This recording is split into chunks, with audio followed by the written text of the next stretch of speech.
सच्चाई आपको दिखाते हैं। जिस बगावत का हम जिक्र कर रहे थे, 21 जून वो तारीख जब शिवसेना में पहली बार बगावत के सुर दिखे, और ये बगावत किसी और ने नहीं, एक नाथ शिंदे ने किया था। खबर ये आ रही थी कि देवेंद्र फडणवीस इस बार मुख्यमंत्री बन सकते हैं, लेकिन सरप्राइज आ गया, एक नाथ शिंदे सीएम बन गए।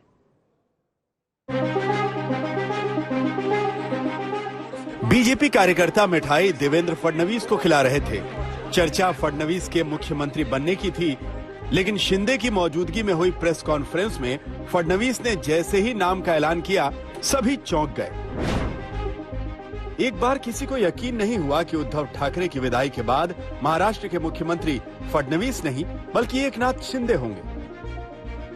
भारतीय जनता पक्षाने हा निर्णय केला की श्री एकनाथ शिंदे साहेब यांना भारतीय जनता पार्टी समर्थन देईल आणि श्री एकनाथ शिंदे हे मुख्यमंत्री होतील। मुख्यमंत्री का नाम चौंकाने वाला काम। फडणवीस मुख्यमंत्री क्यों नहीं बन सके?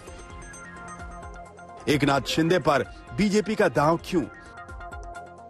बीजेपी की मजबूरी या फिर मास्टर स्ट्रोक? 24 घंटे में सीएम का नाम बदल गया।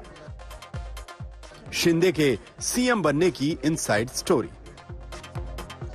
अब सवाल है कि पर्दे के पीछे 21 जून से पक रही खिचड़ी जब सत्ता की थाली में परोसी गई, तो सीन से फडणवीस अचानक गायब कैसे हो गए और शिवसेना के बागी एकनाथ शिंदे सियासी लड़ाई के बाजीगर बनकर उभरे।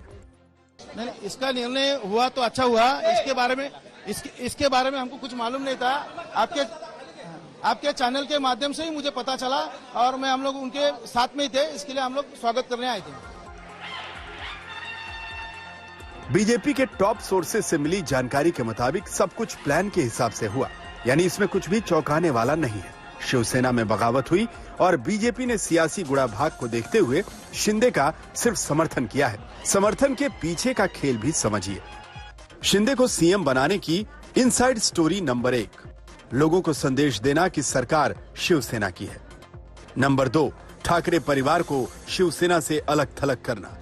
नंबर 3, देवेंद्र फडणवीस को केंद्र की राजनीति में लाना। नंबर 4, शिवसेना में हुई बगावत से खुद को दूर रखना। नंबर 5, उद्धव ठाकरे से 2019 में मिले धोखे का बदला लेना। नंबर 6, 2024 विधानसभा चुनाव में सियासी फायदे की उम्मीद। मी महाराष्ट्र राज्याचा मुख्यमंत्री म्हणून शिंदे पर दांव खेलकर बीजेपी बाजी पलटने का दम भर रही है, लेकिन विपक्ष इसे बीजेपी का मास्टर स्ट्रोक नहीं, मजबूरी बता रहा है। दरअसल 2019 में बीजेपी को ऑपरेशन लोटस के चक्कर में मुंह की खानी पड़ी थी। सत्ता गई सो गई, जोड़ तोड़ की राजनीति को बढ़ावा देने वाली बदनामी मुफ्त में गले पड़ी। यानी 2019 में मिली सियासी मात से सबक लेते हुए इस बार बीजेपी ने रिस्क का चांस नहीं लिया। इसकी वजह है बीजेपी विधायकों के खिलाफ उद्धव ठाकरे की नरमी और उद्धव ठाकरे के लिए बागी विधायकों का सम्मान। आपको क्या कमी थी पार्टी में? आपको पार्टी ने इतने साल से ताकत दी, सत्ता दी, और जो ये बोल रहे हैं ना मैं जिम्मेदार हूं, ये कौन है? ये पार्टी में कल आए हुए लोग हैं जो खास करके ज्यादा से ज्यादा शरद पवार साहब के नेतृत्व में काम करने वाले लोग थे। वो आज भी पवार साहब को अपने नेता मानते हैं, तो कोई बहाना चाहिए। लेकिन कहा जा रहा है कि उन्होंने कहा कि एनसीपी के कहने पे शिवसेना को बर्बाद खत्म करने में लगे हुए थे। ऐसी पार्टी बर्बाद होती है क्या? जब हम बीजेपी के साथ थे तो यही लोग थे बोलने वाले, बीजेपी हमको बर्बाद कर रही है, बाहर निकलो। उन्होंने ऐसा बोला था कि अगर एक भी एमएलए शिवसेना का आके मुझसे इस्तीफा मांगे तो मैं अपना इस्तीफा दे दूंगा, लेकिन एक भी एमएलए मांगने के लिए नहीं गया, क्योंकि हम लोग उनको बहुत चाहते हैं। इसके बावजूद भी जब पवार साहब वापस आ गए तो उनका वो जो ये था स्टैंड था उसमें चेंज हो गई और एक लीगल बैटल चालू हो गई महाराष्ट्र में। मतलब ये कि शब्दों के बाण चले, लेकिन मर्यादा की लक्ष्मण रेखा का ख्याल रखा गया। बीजेपी को यही डर है कि कहीं आज के बागी भविष्य में अदावत भूलकर फिर से हाथ न मिला बैठे।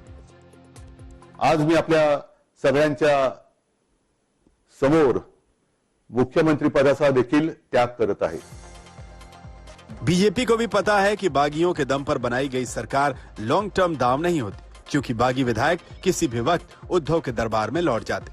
अगर मौजूदा सियासी हालात को देखें तो शिंदे के मुख्यमंत्री बनने के पीछे 7 बड़ी वजह नजर आती है, जो संयोग हरगिज नहीं है।